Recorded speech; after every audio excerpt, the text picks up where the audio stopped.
I like to call it the deep end of the pool for sure. That's definitely a tactic. Somebody that's watching this could be your opportunity to go do that if you are interested.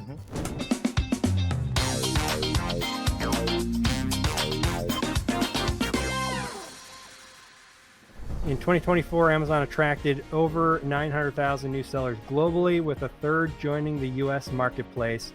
First thoughts, guys, that Amazon still drew in almost 1 million new sellers. Yeah, that's a really big number, to be honest. Higher than I would have anticipated personally, just based on my own sales acquisition channel. There is a lot more interest this year than last year. Look at the bar chart there. And then if you look at the historicals, that's way above the averages. Yes, and one key thing, this piece right here that I have highlighted, roughly a third of them joined the Amazon.com marketplace in the US. I was going to ask that. Are outside the USA. China. Yeah, basically. Mostly China, for sure. What do you think this is? Because I'll tell you what I think. I think these are like, hey, we got banned. We might get banned. Let's get 4 other accounts going so we can flop over to them if this one gets suspended. The sellers that I work with generally don't do that, although certain categories like book sellers or supplements 100% do that. But from my experience, they're not opening new accounts. Typically, they're buying a dormant one. I don't know that number is going to reflect too much of that unless we're psychoanalyzing China specifically. And in that case, they'd be like, yeah, I bet you 400,000 of those are dupe accounts in China. Yeah. Still, nonetheless, that's a lot of monthly fees that Amazon's collecting, and that's going to benefit anybody in the ecosystem, regardless of the truth of how effective these accounts are. That just means there's demand. There's still a lot of interest out there. Like I have 2 personal friends who actually just started selling on Amazon about 2 months ago. They were dead set on doing it. They wanted to try and do it, and they started and they had no idea what they were doing, but they're doing it now, right? So there's still interest from those small sellers. I mean, I think that hype train of work 3 hours and sit back and collect cash, I think that's mostly died down from those influencers. But there's still those emerging marketplaces where there's still quite a bit of opportunity. Like I think about Germany, I think about UK, I think about Canada especially. I love Japan. I love it when people launch products in Canada because it's such a small marketplace where the CPCs don't crush you down, right? Where in the United States, the CPCs are just rising year over year and it's just getting harder and harder and harder. And I like to say we're in late stage Amazon. So those small sellers get crushed out by everything else. Where the Chinese, they'll be opening accounts like crazy. There's no question that that's happening. But I'd be interested to see what kind of numbers are happening coming out of Europe. Yeah, for sure. Canada, I think, is definitely a good option. I was speaking with a person the other day. That's his primary place that he sells is up in Canada. And he mentioned as well how awesome it is that ads are so much cheaper there than in the US. Yeah, Germany, those are 2.5 times the size of the market in Canada.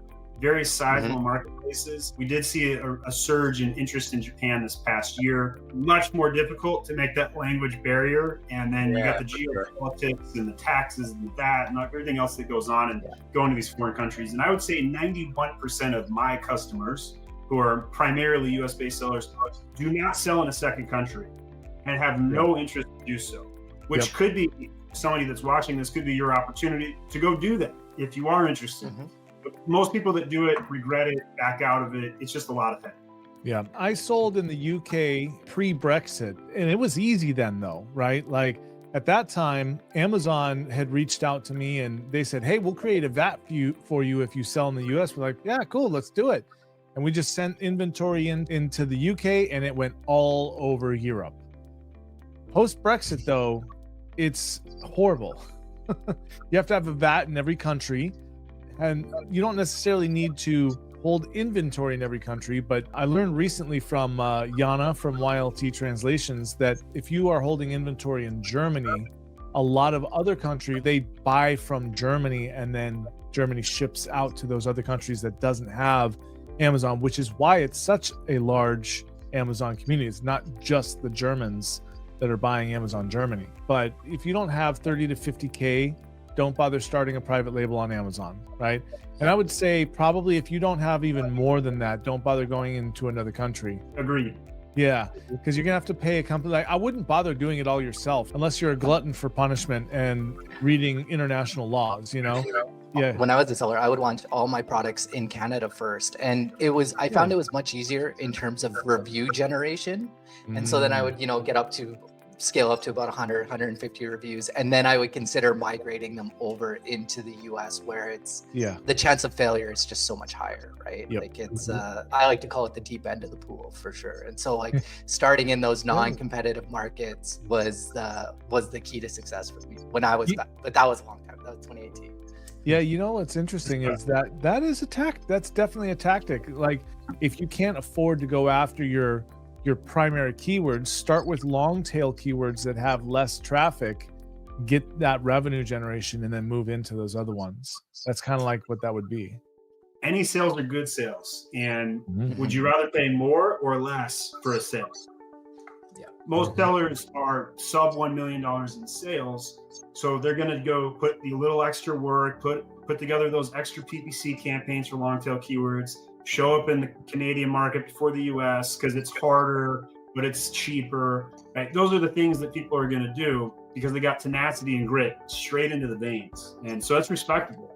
Anybody that's dodging and weaving and playing the boxing game with Amazon and Jeff Bezos, by all means, I support that. In terms of scalable things, the US market is where it's at, will be for the foreseeable future. Temu, TikTok, all these other platforms that are flash payment with good funding but come and go in less than 2 to 3 years are going to go the same way that Jet went. They're going to go the same way that a lot of other platforms have gone. So Amazon's here. I think, Neil, you mentioned that we're seeing Amazon enter the mature phase.